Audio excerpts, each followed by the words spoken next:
This is WFNP 88.7 Rosendale. Welcome to Curiosities of the Cosmos. I'm your host, Allyson Sheneman. Today I've brought on M to talk about geology and history.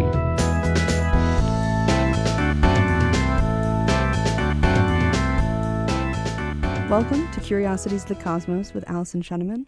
My guest today is M, a former geology major in community college, who is now a junior studying history at SUNY New Paltz. So M, thank you for coming on the show today. Thank you so much for having me. I'm really honored to be here. No, I'm so excited. So for our listeners, M and I are good friends. M is somebody that I always trust to have really incredible, deep and meaningful conversations with. So I'm so excited to be able to have those conversations on the podcast today. So thank you for taking the time to be here. I was so happy that you asked me. You don't even have to thank me. I was going to do it in a heartbeat. And I'm really excited because I love talking to you and I love learning from you because you don't talk about it a lot on here, but you are really qualified and knowledgeable and I'm excited. That's so flattering. You deserve it, girl. Thank you. You're Thank you. So starting out a little bit about your education history and experience, can you talk a little bit about what it was like to switch from doing geology and go into history, and whether you've kind of noticed in that transition that those are two complementary fields? Yes, I did notice that they were complementary, and it's funny because I really didn't think that at first when I became a geology major.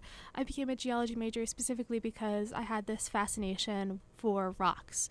I loved rocks, and I loved that they felt like tiny little metaphors for me. I just couldn't believe that rocks, the rock that I was holding in my hand and examining, is a product of uncontrollable, chaotic environmental processes that I can't even comprehend. I found it so beautiful and grounding to look at something and try to figure out what happened to it. And that's the field of petrology, I'm pretty sure. I was mostly interested in that, in identifying rocks, how they were formed, where they came from. And I actually stopped going with geology because it turned out that that's not really what geology is about. I liked one thing from geology, the geological field. I liked learning about rocks. But I had to take a lot of different types of classes that I wasn't really good at. I had to learn physics, calculus, chemistry. These were not things that I didn't want to learn, just that it was very hard for me. Yeah. And I made the switch to history because I actually found that I experienced something very similar when I was learning in the history classes that I was in community college. That these things that I feel like ruled my life, that I saw in rocks, just things that I couldn't change, things that kept happening to me and people I loved and changing us. Yeah. Those were things that I could observe in people's situations. I didn't have to abstract, kind of actualize what this meant from science, which is still valid and worthy of time, but it was a lot easier for my brain to just dig right into how it affected people, which is kind of how I made that change because, I wasn't performing well in geology, and this kind of romantic idea I had of it was not at all what it was like learning about.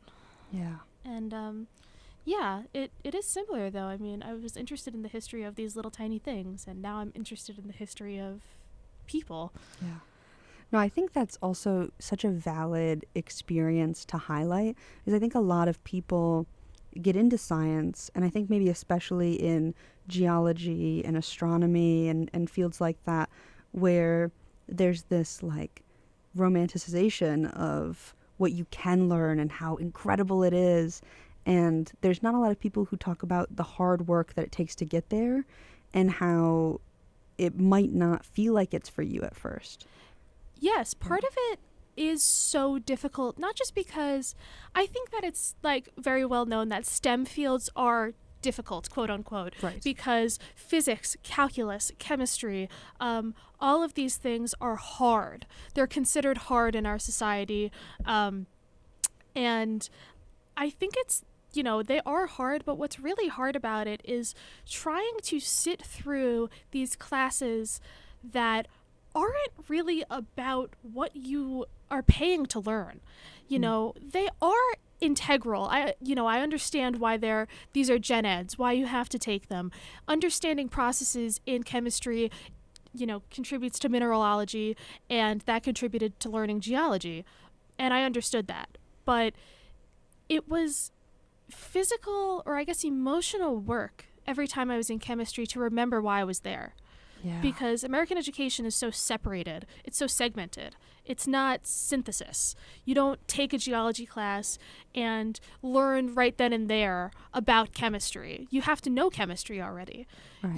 The way that we approach education, literally it's built from kind of junior high school, middle school onward to, and I mean even in primary and elementary school, you learn in sections. You learn through periods of time where you're like, okay, this is science time. This is history time. Right. This is English time. They're not together.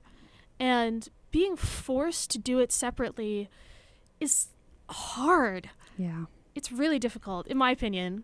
No, I feel the same way. And I think I've had 2 education people on the show so far. And in the first episode with Megan Luby, we talked about scaffold teaching and how it's hard to, because math especially is so built on you have to have learned this thing in order to make it to this level. Yes. And so on, that when you miss one step, you're behind for forever. Yeah. And there's few opportunities to really pick up. And then on the most recent episode with Joe Cardellano, we talked about how, especially with art education, but just education in general, that art and science aren't separate fields, and that you learn the most when you really combine the two. And that being able to make artistic interpretations of a science concept can really solidify somebody's understanding of some kind of really difficult to understand scientific concept that might not be as easily understood in just somebody writing on the whiteboard.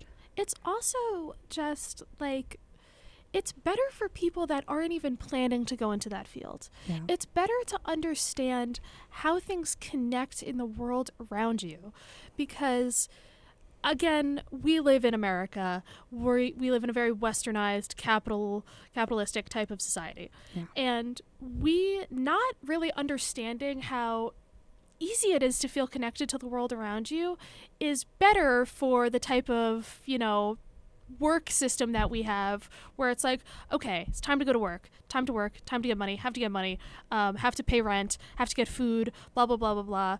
If you really understood better how easy it is to connect something in science that you thought you didn't care about to something that actually interacts with your life every day and makes you feel grounded and makes the universe feel new and beautiful. Yeah. That's something that we're not equipped for and something that we are not forced to confront every day. Yeah. It's not a part of the society that we live in.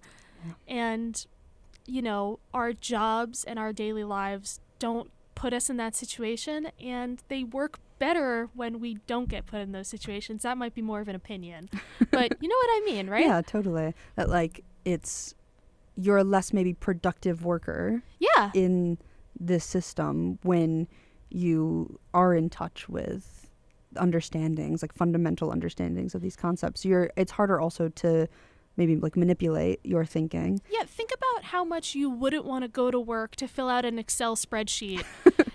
Because literally that's some people's so whole real. jobs, just being a clerical bookkeeping worker, for example, and you're filling out Excel spreadsheets. Again, this is a segmented part of a huge corporation. You're a cog in the machine, for lack of a better term. Yeah. Think about how much less you'd want to do that if you understood how empowering it is to do something that makes you feel connected to things. Totally. To do something that doesn't make you feel alone. It would be so much different. You know, I experienced that too with like, I've never had like a, I guess, real job. You know, I have like part-time jobs, but sometimes on the way to work or sometimes on the way to class, I experienced this when I was a geology major. It's so hard to just be like, dude, who cares? Like, I don't understand how this affects me. Yeah. You know what I mean? Yeah, totally. It makes learning science in particular, I think, very difficult. Yeah. And I think it's not to say that the person whose job it is to put information into the Excel spreadsheet is any less valuable than any other job. Absolutely. It's just a matter maybe more so, because I currently have those jobs of sitting and putting things into Excel spreadsheets and into like Word documents and Google calendars, and that's what I get paid to do for a few hours. Yeah. And it's not to say that those jobs aren't important or essential really in the world. But just maybe that with a better understanding of science and these other like fundamental like ways of learning to be able to connect these things, that maybe it just requires a restructuring of how that's done, that you're not an isolated worker and that you have enough time outside of your career to really like feel joy. No, so that you can true. come back and work and be okay with that, because more of your time is spent going on hikes or like knowing the difference between a planetarium and an observatory and being able to really engage with those concepts. Yes, and what I'm getting at more so is not necessarily that those jobs don't have value, just more so that this problem that we have with education, where in our type of education, our type of society, because, you know, Western education is like this in general, where we segment topics and we kind of stress actually not connecting it to other things. You're supposed to focus on one thing at a time. I'm just trying to get at how deep that goes. Yeah. You would really have to restructure integral parts of society if we wanted to completely relearn how to interact with the world. Yeah. And that's not to say that that's supposed to be scary, and that's supposed to mean that your job doesn't have meaning and your job is bad and the way you live is bad. Just that it's important to remember maybe why you hated school, why you hated certain subjects in school, why you maybe feel like learning is so much work, why it's just easier to go to your job and sit down and do nothing for a few hours, you know, just type in stuff and, you know, I mean, literally not nothing, but like not as stimulating or engaging. Yeah. Just how kind of deep rooted that is. Yeah, totally. And I think like part of why I was so interested in doing this show and bringing in people our age, like early 20s, you're like still in like the thick of undergrad, that like I feel like we haven't quite lost that like sparkle, the like zest for learning. And I am really trying to be very intentional about never losing that. And I think especially in science, I think it's really hard to stay in science once you've lost that. And so for me, it's become like very core to my identity to love learning. Yes. And I think that part of why I want to do a show like this is to remind people that that can exist in an adult life. And you can still love to learn and really engage with these topics, even if it looks a little different, even if your way of doing that in your adult life is putting on a podcast like this on your drive to work to still do your job. And that it doesn't have to be hard to learn. Right. You don't have to completely change your schedule, and you don't have to cope with the trials and tribulations of learning that you've previously experienced, that it can be this easy and fun. Yeah. Like, we're just, you know, having fun talking about it. Yeah.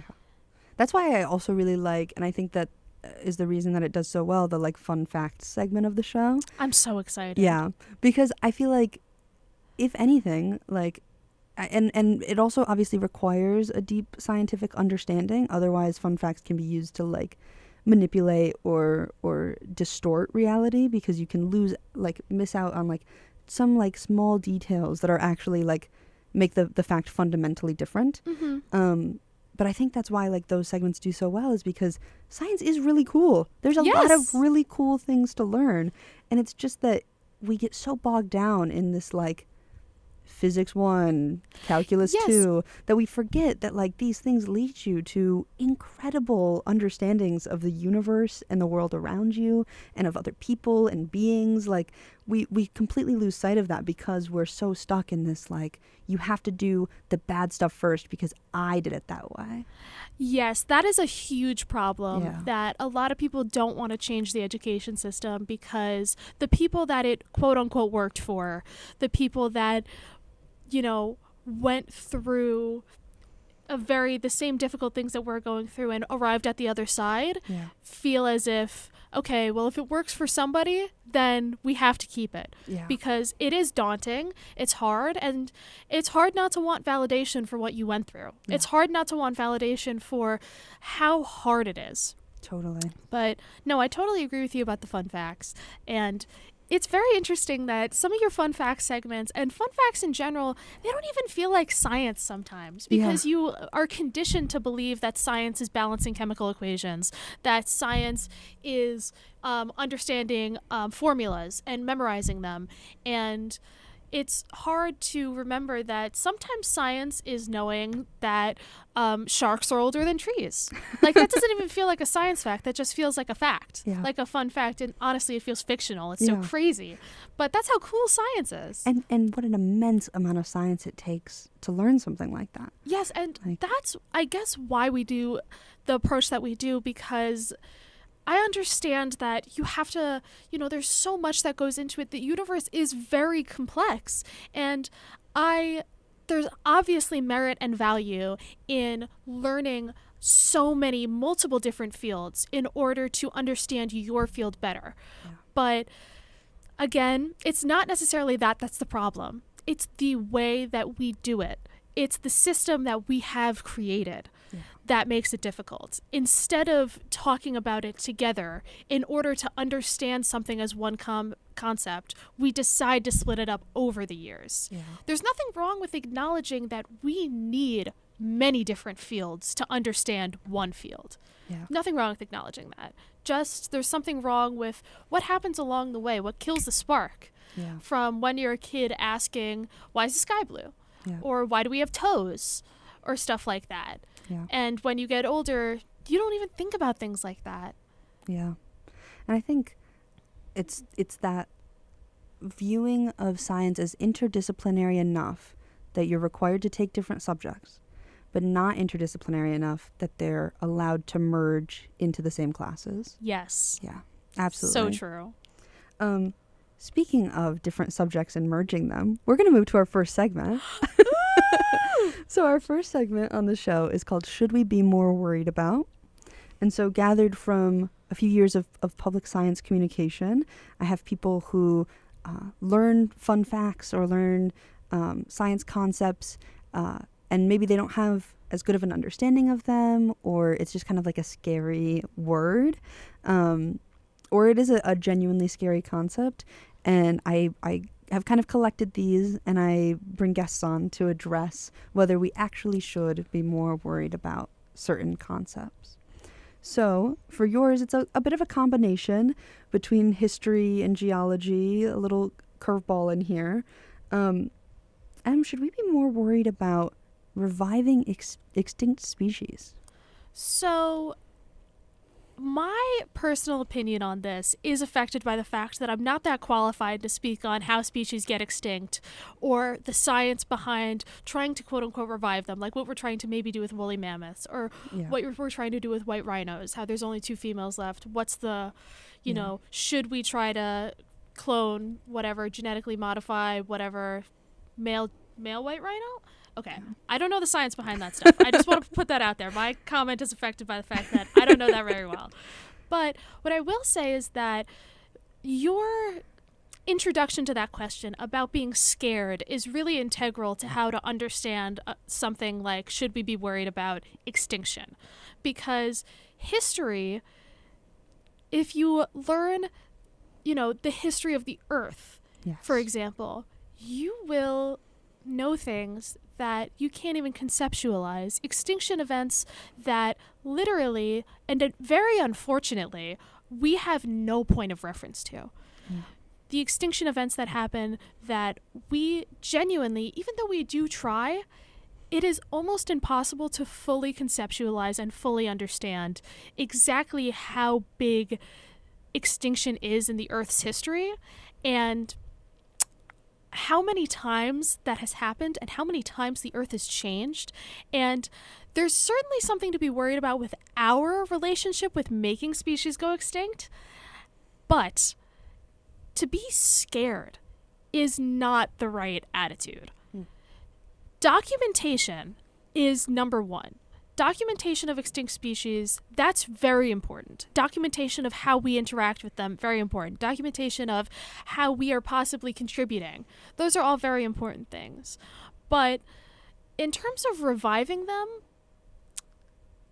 it's very difficult to say if that's the right thing to do, because obviously every single species has an ecosystem that they belong to, and if they are gone from the ecosystem, that does affect it. And if we did that, we need to recognize that we have really affected an individual ecosystem that affects way more than we can comprehend. Yeah. And that, pursuing reviving the extinction or preventing the extinction could prevent us from reaping what we sowed, and it being very dangerous for other species, and humanitarianly, being concerned about what that means for living creatures. Totally. That's great to think about the revival. That's great to think about the protection.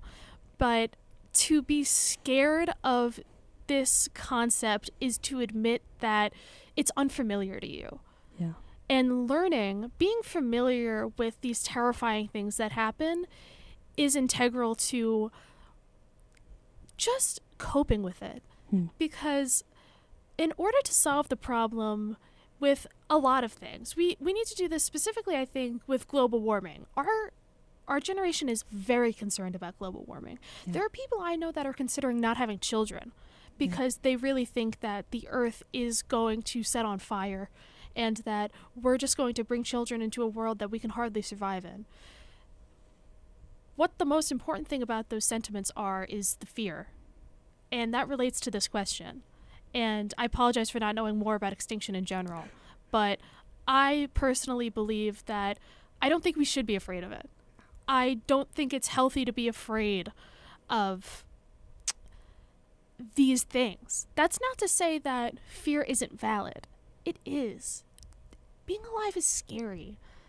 As we've discussed, there's a lot that goes into being alive, and there's a lot that goes into every single creature's life, and everything is very complex. But we need to learn how to cope with the fear. Yeah. Because otherwise we will not make the progress. Totally. I am afraid of a Jurassic Park situation, I will admit, for reviving them. Yeah. So my knee-jerk reaction is to go, no. Yeah. Don't revive them. But in reality, I think it's just better to think we probably should be more concerned about looking at how this has happened in history. Totally. And understanding that and weighing some pros and cons, doing some coping perhaps, to maybe the best thing to do is to let species go extinct and cope with that as people and cope with the fact that we did that. Yeah. And maybe retroactively do something better in the future.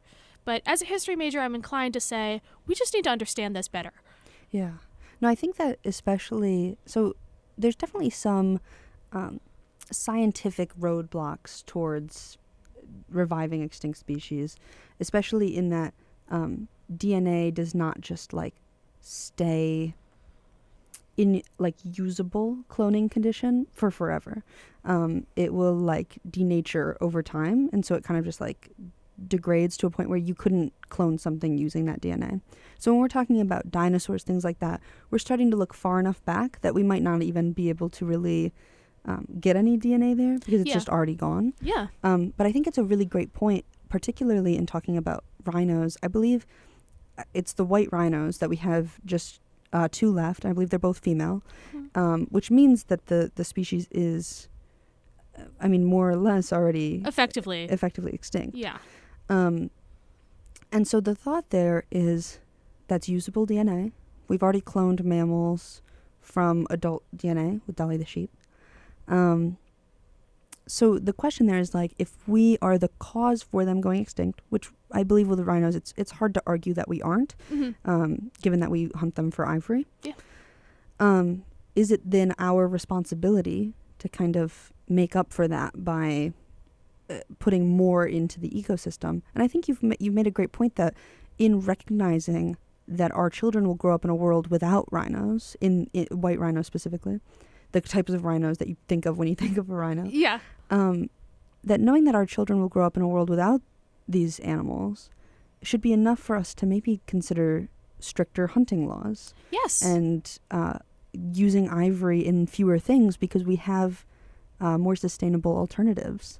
And really considering whether reviving the species almost seems to give us a pass to do those bad things because we can just fix it after. Yes, that's a very great point, that we really can't view it that black and white. We can't start believing that, if species go extinct, at least we can clone them. At least science, and some people do trust science enough to be like, scientists understand what's going on. I'm sure that, if a species is threatened, then environmental protection agencies will do what's needed to protect them.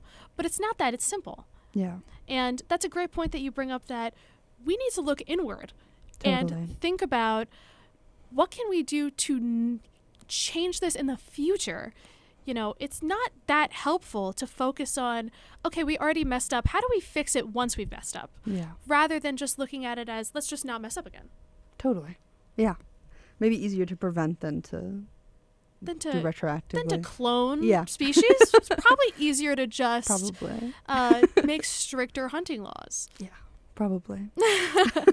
Well, with that being said, we are a little overdue for our first break, so we're going to cut to break number 1.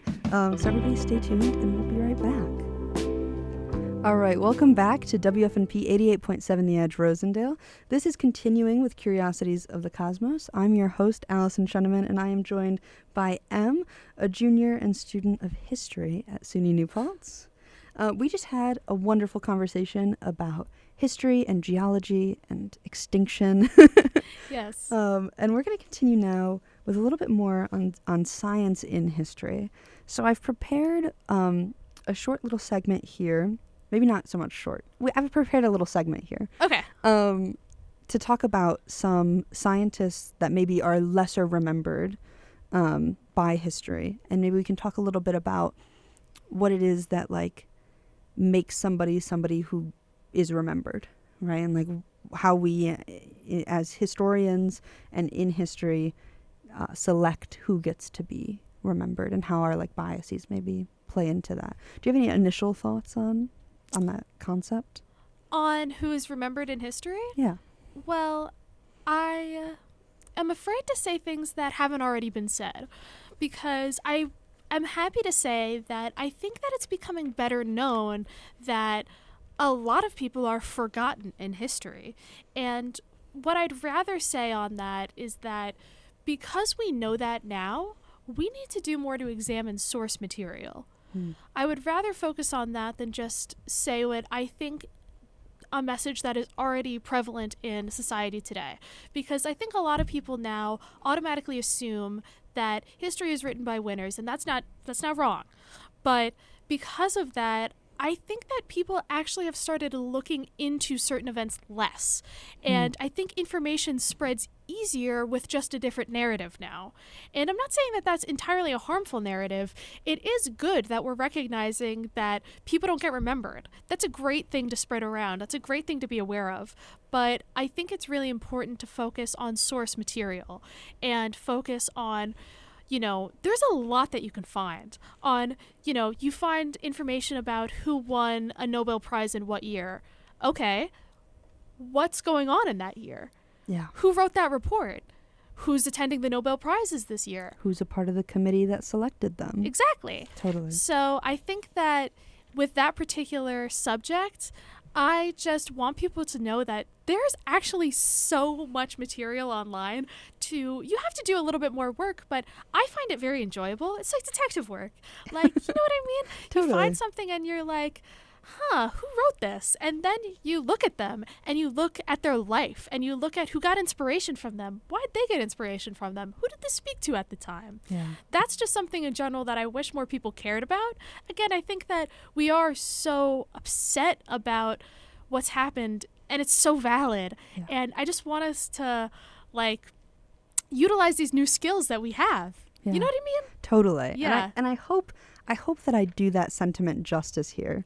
Allie, I have a feeling that you will do this sentiment justice. Thank you. You're welcome. Because I've selected 2 scientists that I feel should be household names.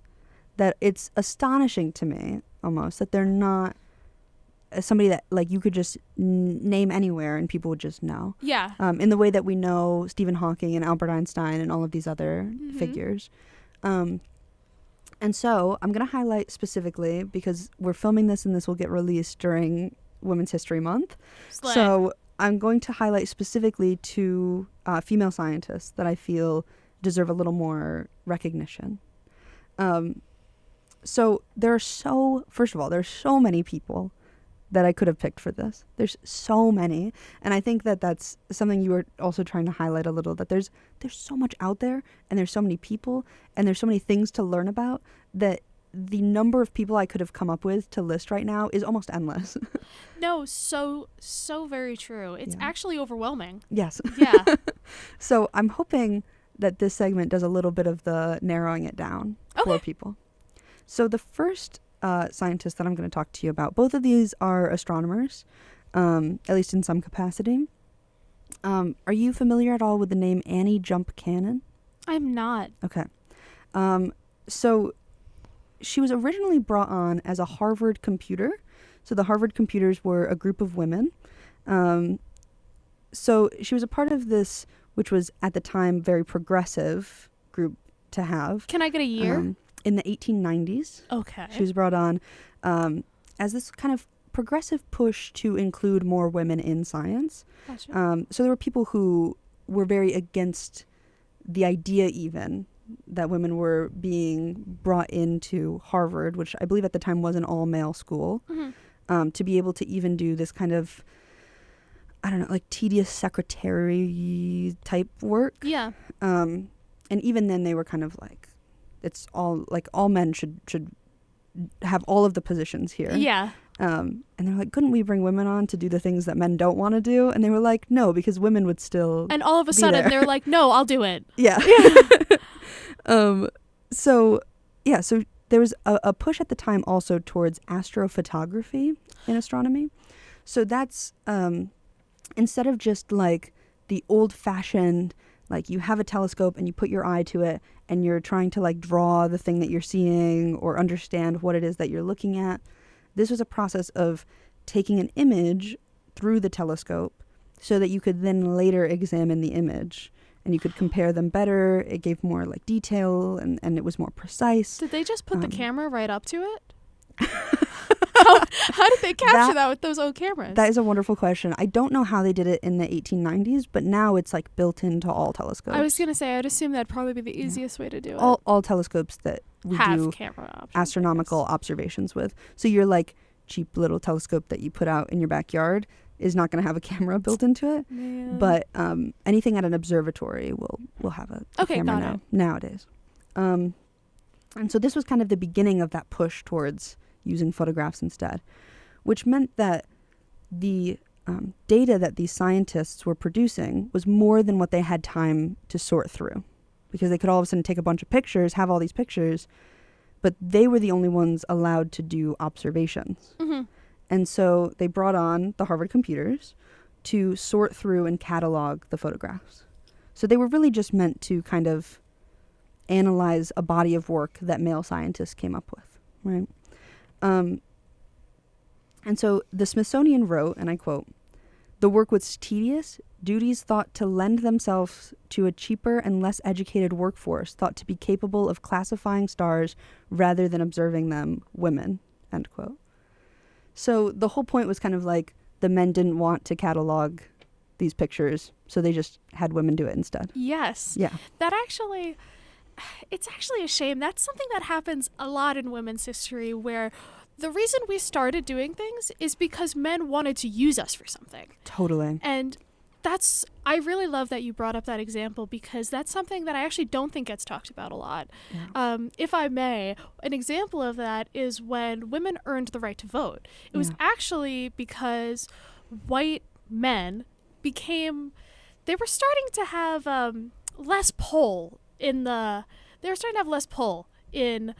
elections. So the reason why people supported women's suffrage was largely because white men wanted to tell their wives what to vote for at the polls. Wow. And we praise women's suffrage, and obviously I'm happy I can vote now because of women's suffrage. That's not what I'm getting at. Yeah. I'm just getting at the fact that it's not an uncommon theme in women's history, where totally. we earn a right to do something because it benefits them all of a sudden. Yeah. And it's very interesting No, because that is a great point. that still happens today. Yeah. Where,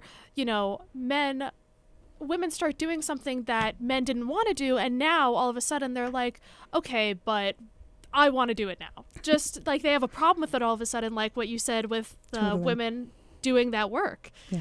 Tell me what she did. Yeah. So she specifically, Annie Jump Cannon, which, by the way, is a really cool name. That is a great name. Yeah, I love her name.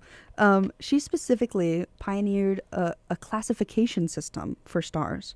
And so she, in looking through these images, had this like very astute recognition of patterns that she was finding in the stars and the images that she was looking at.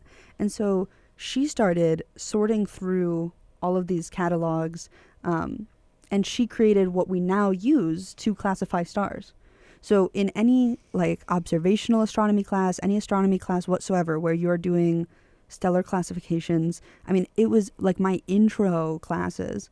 We use her system of classifying stars, all because in sorting through all of these images, she was able to recognize patterns that certain stars were grouped together because they had the same temperature, they were similar size. And it's now, our entire system of classifying stars. Do you know anything about her educational background? About any of these women's educational backgrounds? Because I was going to draw on the fact that it's wonderful that she actually picked up on that, not because women wouldn't be able to do that, just because that shows that anybody would be able to do that. Totally. Like, if you took the time to look, going back to our conversation about education, it's amazing what you can actually get out of anecdote or evidence. Yeah. What you can actually get out of evidence without any knowledge on more about the subject, or about, perhaps she was educated, but she didn't have the same education as the men taking the pictures. But guess what? She's the one who found out what to do with them. Totally. Because being a part of the world around you only takes your attention and care. Yeah. It doesn't, you don't need an education. Yeah. That's great. So as far as I can remember, and I'm trying to sit and think on it because I don't want to mix up the two stories. Uh-huh. But I believe her mom was a politician or a senator of some kind. Okay. And really pushed for her to be involved in math and science. Mm-hmm. And she went to, I want to say it was called Wesleyan at the time. Okay. It was the female equivalent to Harvard. Gotcha. But because they were still separated by gender, obviously there were other factors there that would have been different. Like, it's not like they both received the same funding and the same right? education. Absolutely. But that she did get, I think, what really is probably one of the best educations you could have had in the field. Very true. And also then is kind of a note that then she gets to the top of what you can do as a woman in science. I was going to say, say, and it was cataloging images, which she ended up being able to come up with some incredible science off of, because she was also just like that smart. Yes. But that's kind of the highest a woman could get. And I mean, let's think about this evidence for a second, I guess, to analyze this source that I'm hearing from you secondarily. Yeah. So she was given the best opportunity to get that job.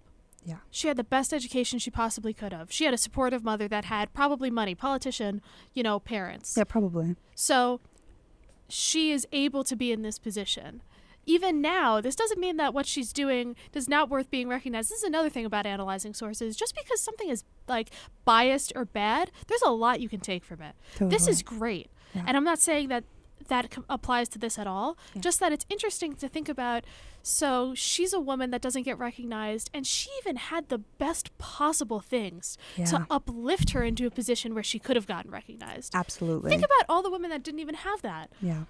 And this next part is the part that gets me the most still, is that in science, we constantly are renaming things. We're constantly trying to give credit back to original sources. And while in science in general, there is kind of a push to move away from individuals taking credit for a thing and more naming things for what they do so that maybe they're easier to memorize, that kind of thing, to learn. The system that she created to classify these stars is now known as the Harvard system of spectral classification, not the canon system of spectral classification. Which is just infuriating to me. Yes, because unless you know this information about her, you'd never know who did it. Yeah. I understand not wanting to name it after the wrong person. That's kind of a huge thing right now. Sure. Things get renamed because turns out, especially in science, where it's like, oh, this guy supported eugenics. Right. Maybe he had a good revelation, but we should, let's take his name off of this. Yeah. I understand that trepidation nowadays. Yeah. But for something like this, we need the women representation. And it's not like it got renamed to like this certain type of spectral classification that's easier to remember. It's just named the Harvard. No, so true. Yeah, where it's like, that's a school she wasn't even allowed to go to. That's such a great point. And her product is named after it. It's just like something about that doesn't sit right. It's injustice. The men that went to Harvard wanted her out of there. Yeah. And guess what? I bet Harvard didn't do much to stop them from making that difficult for her. Totally. I mean, that's a total assumption. But it's just a shame. The same school that didn't allow any women to go there is now taking credit, basically, for that classification. Yeah. And one more little fun fact before we move to our next scientist. Not only did Annie Jump Cannon face discrimination as a woman, but she was also deaf. Oh my gosh. Right? She could be such a great model for like people hard of hearing as well. She could represent that, like, oh my gosh, I can't even imagine what she went through at the time. Absolutely. Yeah. Yeah. Wow. I know. It's one of those like moments where I remember the first time that I learned about her, my professor for my intro to astrophysics class, who is a woman, always presents at least for a few minutes on women's contribution to astrophysics and tries to really take the time to acknowledge the types of biases and discrimination that have taken place in the field.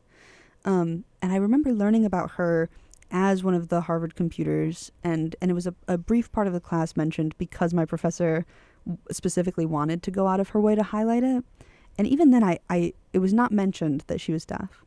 And it was later in taking a class I took a class called Deaf Culture and Heritage, that I was given the assignment to write about deaf people in a specific field that I'm interested in. And I was like, obviously, I'm doing it on science. Yes. And I was looking up deaf scientists, and she was one of the first ones that came up. And I was like, that's so interesting. It just, like, to me, made it so much cooler. Absolutely. Yeah. It's crazy that it was omitted from your professor's explanation of her. Yeah. It makes you wonder about, where did she learn that information? Did she choose to omit that? Or is it not that easy to find? Or is it just not as important, quote unquote? Like, you know what I mean? Yeah, I think it's because also when we were highlighting the Harvard computers, she's, as far as I know offhand, the only one that was deaf. Like, the point of the group was that it was a group of women. So I think maybe it was just more in highlighting. Yeah, but girl, how about a plus, a bonus? Yeah. She was a woman that was deaf. Yeah, which is kind of what I just did in a way. I was like, also, isn't this cool? See how easy that was? Yeah. Yeah. Pretty easy. All right, I've got one more good one for you here. Okay. So this is Jocelyn Bell Burnell. Have you heard? I have not heard of Jocelyn. So she was an astronomer. She was the astronomer who discovered pulsars. What are pulsars, So Allie? pulsars are rapidly rotating neutron stars, and they have which is just a type of really dense I was gonna hot say, star. what is a neutron star? It's like a stellar remnant. When a star dies, it can leave behind a neutron star if it doesn't quite get to the point where it collapses into a black hole. Okay. And so they spin at such regular intervals. They are some of our best clocks, our best timekeepers in the universe. And in fact, they were so regular at first that her and a few other astronomers who were working on this telescope array that she also helped build, Slay. that they joked that it and labeled them in their notes LGM for little green men, because they thought they must be extraterrestrial life signals because they were so regular. Oh my gosh. But eventually, she kept bringing it to her advisor, who kept saying that it's just noise, like human noise, which is introduced to data all the time. But she was so persistent because she refused to believe that it was just noise in her data, and eventually was the one that pushed for enough looking into the data that she realized that it was like a pulsar, and came up with this whole like concept in science. A woman's intuition. Absolutely. Now in 1974, we brought up the Nobel Prize already. We'll talk a little bit about that. Love the time period. I love 20th century, latter 20th century American history. Yes. You're going to love this. I'm excited. In 1974, controversially, she was not awarded the Nobel Prize in Physics, while her thesis advisor was. Yeah. Gag. So this is likely a combination, and she played this off at the time as though it was just because she was a graduate student rather than a professor. But she has since also recognized that it is also likely because she's a woman. Mm-hmm. And just to kind of note there that only in the history of the Nobel Prize, only 5 women have ever won the Nobel Prize in physics. And in doing so, all of them had only a share of the prize, which means they were nominated with other people. So of the 5 women who have won a Nobel Prize in physics, 4 of them received a quarter share of the prize, and 1 of them received a third share. Oh my gosh. So none of them received a full share. You said 4 received quarter. And 1 received a third. Yes. So no woman has ever on her own won the Nobel Prize in physics. Oh my gosh. Yeah. And if you think that's crazy, we'll talk a little bit more about some Nobel Prize statistics in a second. But I'm also of the opinion personally that I don't think her story should start and end with that controversy, because often what I've found is that the only time when you look up her name, it's all about controversially, she didn't win this prize. And I think she deserves to be recognized for so much more than that. That is a great point, if I can interrupt you. Yeah, totally. That when women enter controversies, it becomes their definitive, like the way that they are defined by history. Totally. And it's very damaging. I understand people's want to recognize that there's injustice inherently in this situation with a woman, but it becomes their defining characteristic, and it contributes to like this stereotype that women are not the same as men. Women can't, like, you know, they can't be multifaceted. Yeah. I don't know. No, I totally agree with that. Yeah. And I think like that's part of why in doing this research, that was like the stuff that I was seeing that really made me want to highlight her story as opposed to just any other female scientist I could have picked. Yeah.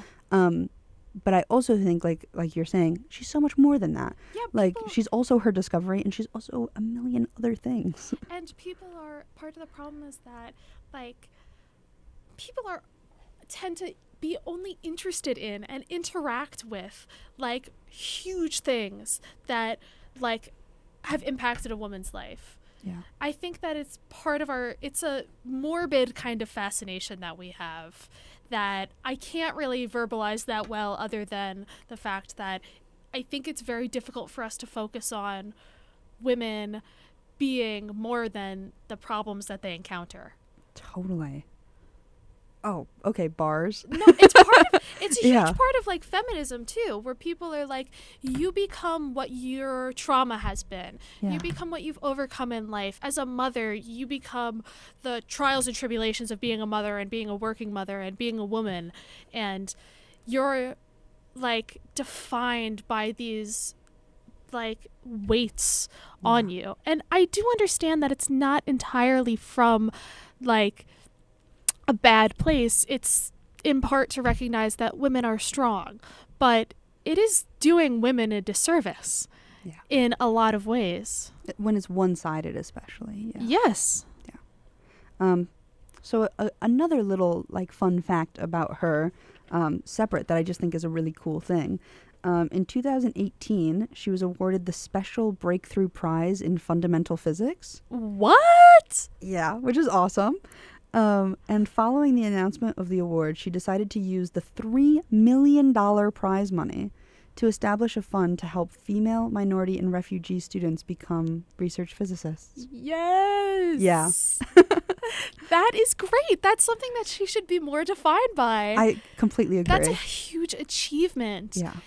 Oh my gosh. Yeah. Wow. Especially in a world that is so greedy sometimes. Absolutely. That we, to be able to win $3 million, which is a life-saving, like, or life-changing sum of money. That is a part of, and this extends past women. Yeah. It affects women very poorly, but it extends past women in truly what we feed into, what we're entertained by. The entertainment in this controversy, in this issue, completely overshadows something that's so much more important and is so much more beautiful and speaks much more to her perseverance as a woman and her character. Yes, than to her, like, you know, being a real sport about not winning that Nobel Prize. Yeah. Like, something, an action that she did, that she chose to do, is greater than something that happened to her. Yeah. That's huge. That needs to be way more highlighted. Totally. Now that we've brought back the Nobel Prize, though, into conversation, I do have some other statistics that are just, like, soul-crushing. Lay them on me, Allie. And I guess it's only soul-crushing if you put a lot of weight into the Nobel Prize. But I think as a society, we put plenty of weight into them to say that it's soul-crushing. I think it's fair to say that it's soul-crushing. Thank you. I appreciate you acknowledging that it doesn't have to be soul-crushing if we acknowledge that there are other merits in especially the science world, but it's more realistic to prioritize the fact that we really care more about like a big prize like that. Again, it's sensational. Yeah. It's something that people care about. And there's money to it and stuff. Like, there's so all of this. And that can help fund more research. So there's still, like... It's not just the fact. It's not just bragging the name. Rights. Yeah. Yeah, it's not just bragging rights. Yeah. It contributes to a lot of other stuff. Totally. Your accessibility to better career opportunities. Yeah, absolutely. So for Nobel Prizes in STEM specifically, so there's a lot of different fields within science that have their own specific Nobel Prizes. Just to note, the Nobel Prizes have been given away for 119 years. So this is a very long-running tradition in science. And in 119 years, only 3% of science awardees have been women. Oh my God. And 0 of the 617 science laureates have been Black.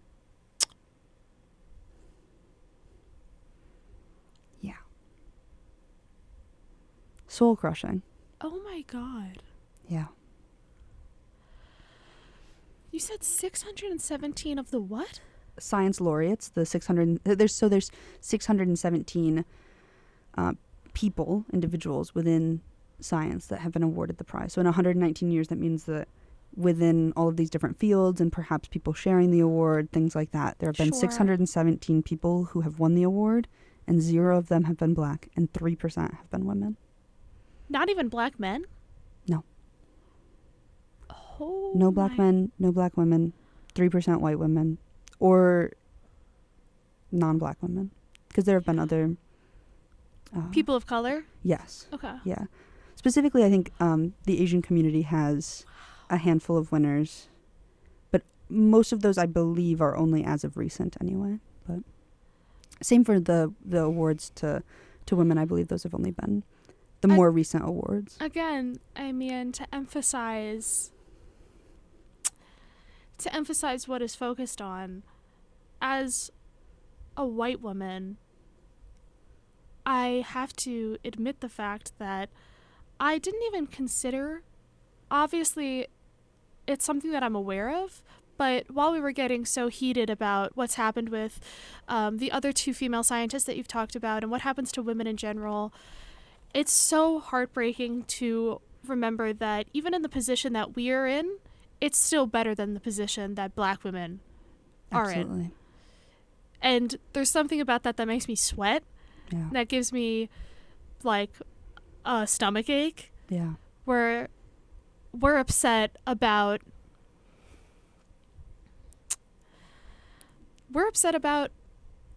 being nominated for a Nobel Prize, thinking that you should get a Nobel Prize. It's not even, I haven't even heard about any Black women that have been nominated, but maybe that's just because I'm separated from science. Yeah. I mean, as far as I know, there haven't been, at least in science specifically.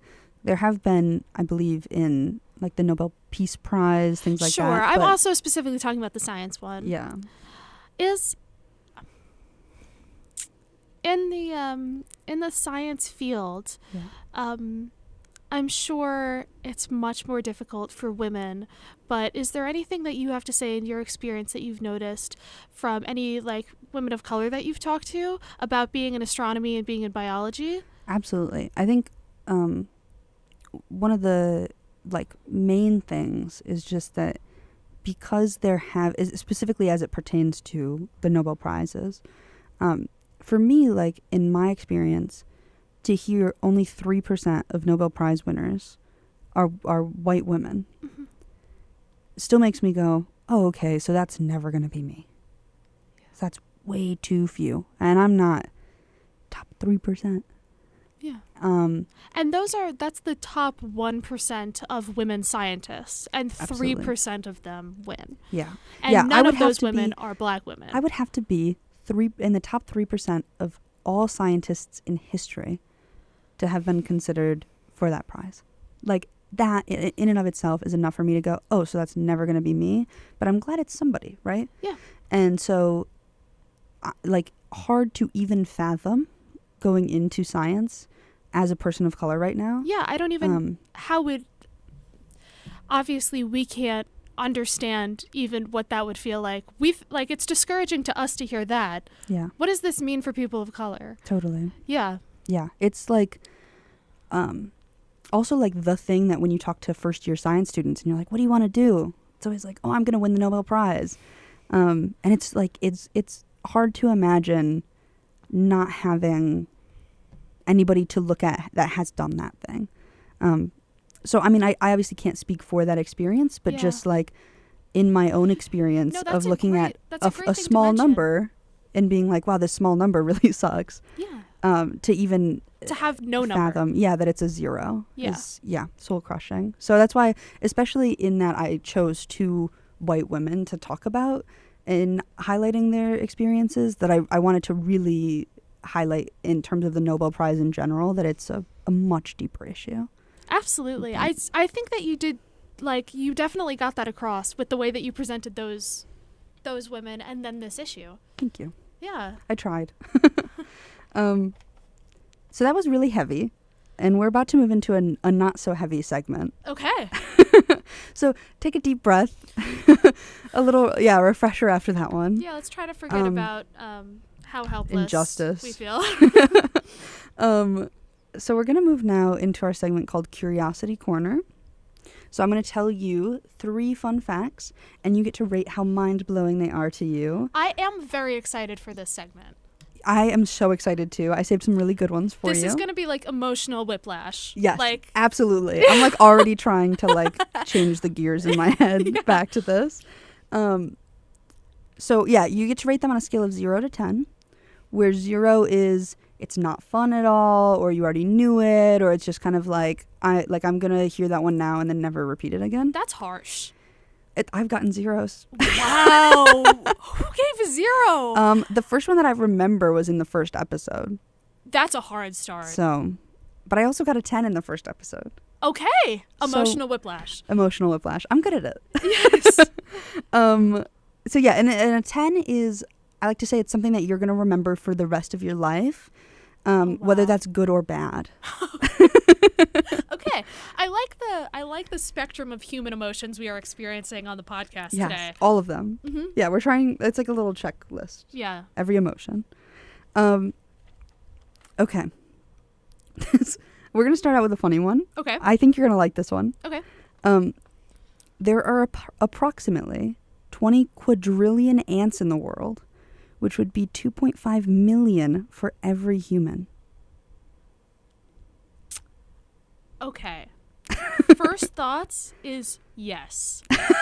That's how it should be. Okay. Because they have, think about it though. Like every anthill that you see, they have a country under there. They have a city. Those are unexplored, undiscovered, like monuments of creature ambition. Yeah. And they deserve their flowers for that. So I'm happy that if push came to shove, they could do some damage to us. I mean, you know how many times as a kid I've stomped on anthills? Girl, I hope that they're building up numbers. I hope that this only gets bigger.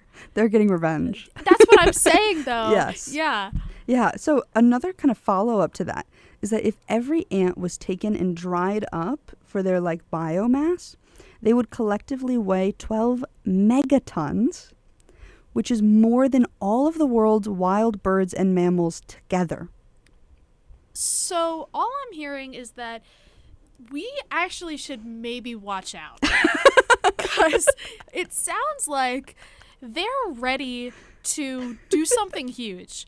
Yeah, they're gearing up. They're gearing up, and I'd say that it isn't out of the question that all the strife that we have felt recently, just worldwide, any bad thing that's happened to you in the past, like, I'd say let's go like 20 years. Okay. It's because the ants they're starting. Like, this is surface level. Blame it on the ants. I don't think blame. I think we are the villains in this story, though. Right, because theirs is revenge. Yes. Yeah. Theirs is revenge for uncruel, unjust treatment. I mean, girl, when it's summertime and there's just ants in my house just hanging out, I become a different person. I don't care. The villain. I'm a villain. And I'm not afraid to say that I think that's a universal experience. Yeah. So I'm happy to know these things. Yeah. I'm probably going to try to defend myself, but I might not. I might not. I might let them take me under. Yeah. Yeah. So how Because- are we feeling 0 to 10 on that one? That's just one fact. That's one. Okay. I'm going to give that like an 8 or a 9 because I'm happy for them. Okay. I'm happy for them. And the 1 point off is sad for us. Yeah, the 1 point off is that I'm not probably going to remember that because I'm not going to want to. Oh, okay. Yeah. You know what I mean? Yeah, totally. So I can't give it a 10 because am I going to remember that for the rest of my life? No. A part of my brain is going to shut that off for self-defense reasons. I completely understand. Thank you. Okay, this is another one about like the weight of things that you might not expect. Okay. So clouds can weigh millions of tons. A typical cumulus cloud, which is a type of like the puffy clouds that you see on like a sunny day, can weigh 1.1 million pounds. Okay. First thing my mind goes to is that the ants probably know about this. And that I have a feeling that this is going to be used against us. Yeah. Because them being, I'm sorry, can you say how many million pounds? The cumulus clouds can weigh 1.1 million. Yeah, we're cooked. Like if it's falling, it's really over. They got us on both sides. That's exactly. No, you've just figured it out. Their one thing that they were trying to complete on the plan is that they're like, we can come from under, but what about planes? And what about people that are in high places that would take us like weeks to get to? Clouds. Clouds. Okay. I'm That's gonna have to be actually last one 8, this one 9, because I'm impressed that they thought this far. Yeah. Understood. This last one, I am struggling to think of how we'll connect this one to the ant cloud situation. I'll find a way. But this is, I mean, maybe my favorite fun fact of all time. Oh, I'm so excited. This one is like the one that I use the most regularly out of all of the ones that I've said on the show. Oh my gosh. Okay. So you have to treat this one with the care that it deserves. Oh, I'm there. Don't worry. Every molecule in your body was made in stars. As stars progress throughout their lives, they generate new atomic structures and elements. And it's also possible that some of the hydrogen in our bodies, which makes up about 9.5% of our bodies, as well as lithium, were a part of elements that were originated in the Big Bang itself. Oh my God. Yeah. You know how this is going to relate to the ants? Oh, no.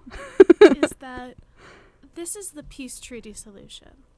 Aww. That so much of us are connected in ways that we don't expect. Yeah. We're going to have, I'm guessing like 2030, we'll have the ant-human resolution. The UN will sign off on it.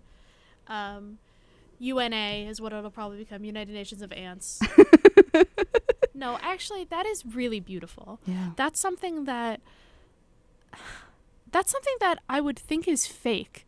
That's something that I feel like I would read in a fiction story. Yeah. It doesn't feel real. Yeah. I can't even begin to understand or explain what it's going to be like the next time that I look at the stars knowing that. Yeah. That it is, when you see those really cool images of like supernova explosions and stuff, those are the processes through which heavy elements, which we require to be alive, are kind of recycled into stellar systems that then create these protoplanetary disks that our solar system and planets can originate out of. That's so beautiful. That's how we have all of our molecules. I feel that's so important to remember exactly how much we still have science to thank, how much we still have the Big Bang to thank, because that's something that I do think people are very disconnected from, which is understandable. It happened billions of years ago. Yeah. But I do think that we become so separated from that as a concept that it's easier for people to justify that we're man-made, we're self-made, we're responsible for our own destiny, and that's not necessarily untrue, but like I think that, you know, humans are, I believe from the things that I've read and studied, like hubris is a very real thing that we experience. Yeah. In that we don't even think about the planet that much. I mean, it's just coming into the forefront that we actually interact with the planet in a way that's harmful to it and then harmful to us. Yeah. We as people are, it's so easy because of how ignorant we are to forget about our own mortality and our own I don't know what the word for it would be. It wouldn't be mortality, but it's this grounding thing that happens when you realize that you are a part of nature and that you have nature to thank. That and like connection. Yes, and that it's a miracle that you're alive, and it's a miracle that we were gifted, like, basically things that we need. Yeah. You take it completely for granted. And I think it's really natural for humans to do that, to take everything for granted that we have. And just knowing that we still have the universe to thank for being alive and how beautiful that is, because it still makes no sense. Yeah. It makes me want to change my life. You know what I mean? I feel the same way. I don't even know if any of that really lines up to actually exemplify how I feel about that. But it's crazy to think and crazy to remember how we're not self-sufficient. Yeah. We need each other. That's a huge thing that I really like studying history for, is community. We need each other, and we need the world. Yeah. We need it. I think being self-sufficient and being a girl boss, like in general, like being self-sufficient in the sense that you don't need anybody and you don't need anything and you live your life and you manifest your destiny. I think that's all a lie. Yeah. I think it's ignoring the very innate thing in humans, is that we are dependent on symbiotic relationships. Totally. And not symbiotic relationships. We just got those molecules.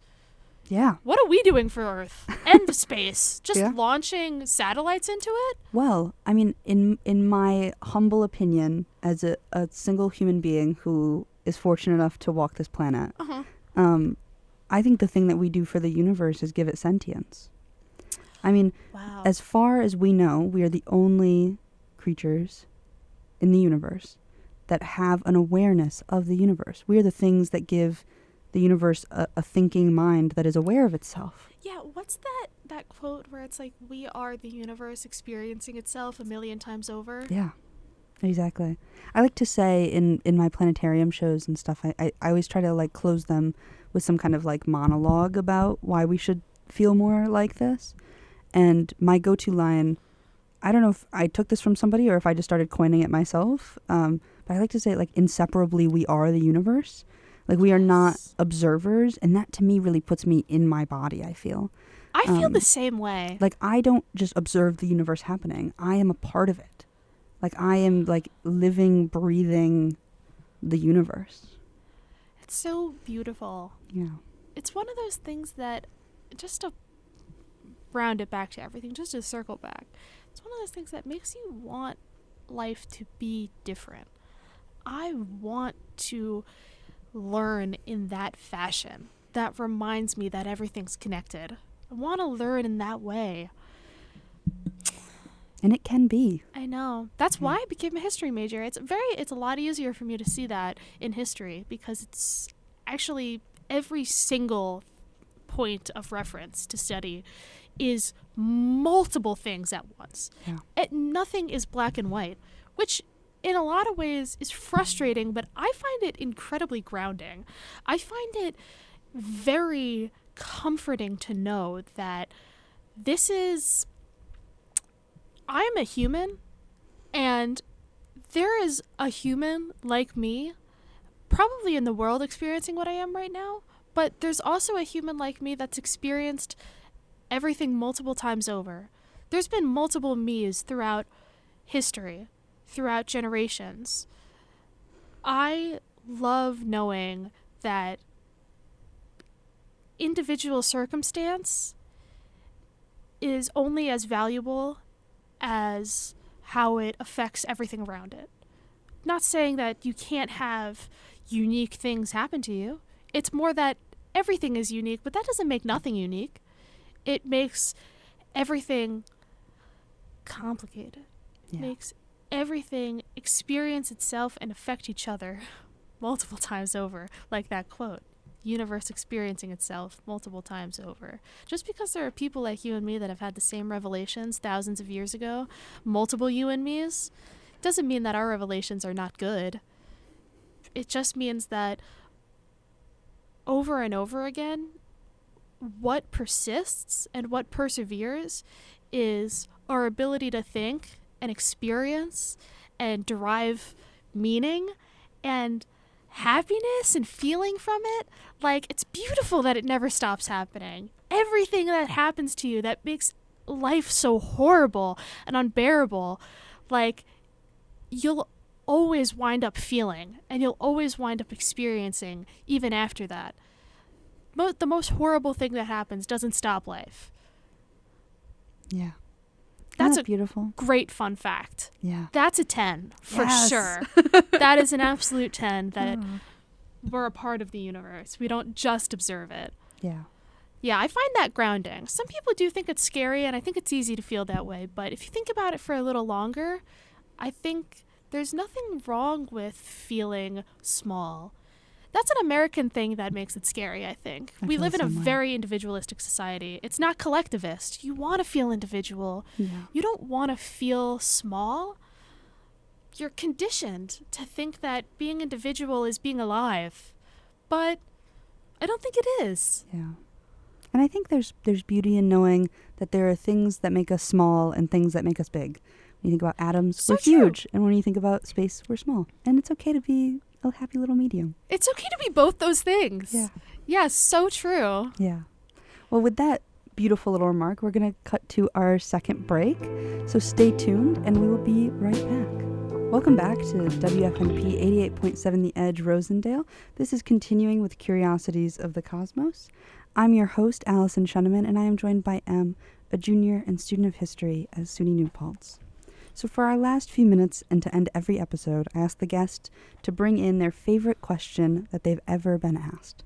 So Em, what is your favorite question? This was very hard for me, but I landed on my favorite question that I've ever been asked is a question that I get asked all the time, and it never stops being my favorite.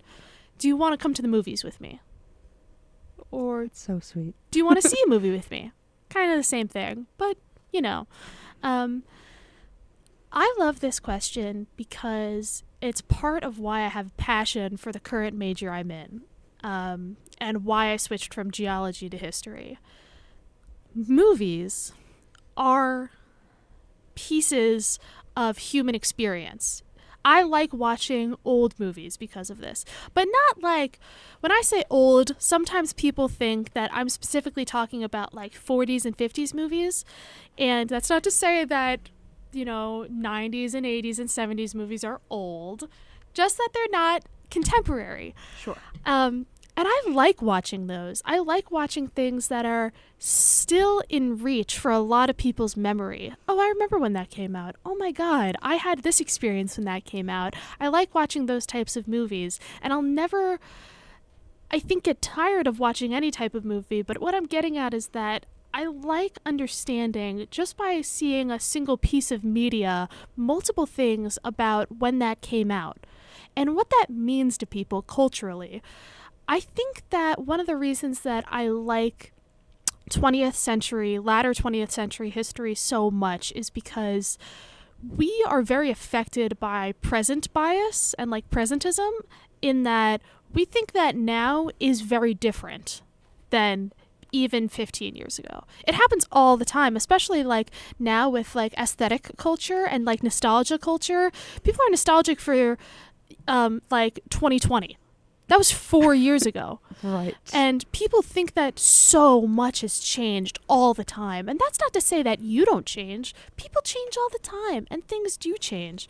But again, something that we just finished talking about, a lot of things stay the same. Yeah. And one of the reasons I'm so interested in more contemporary or recent history is that I like showing people that they forgot about something that pertains to them, that happened while they were alive. They forgot about something that pertains to them and pertains to problem-solving solutions in their life and in, I think, at the world at large. Understanding the chaos of the world, the solutions lie under our nose. I love 20th century history because we're already repeating it. It's so fascinating to me, and I love being able to show people that, I think it's easier for people, honestly, to process that we have similarities to something that happened thousands of years ago and that we forgot about it. Because they're like, how would we remember? Records get kept not well. Things get burned down. Culture changes. Languages change. But when you show somebody something, when you show somebody a movie that came out in 1980 that feels like something that they would do with their friends now and feels like something that they would love if it came out now, I love experiencing that myself and showing other people that it's because we're not different. it's because nothing has changed. It's because it's so beautiful to still experience these things as they were meant to be experienced and watching them for the first time. And who cares that it's not the same or like it's dated or whatever?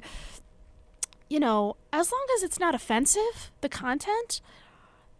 I love watching movies for this reason. It's one of the things that made me realize I love history is how much I love watching media, listening to media, consuming art and media and culture, and it meaning something to me and never stop meaning something to people.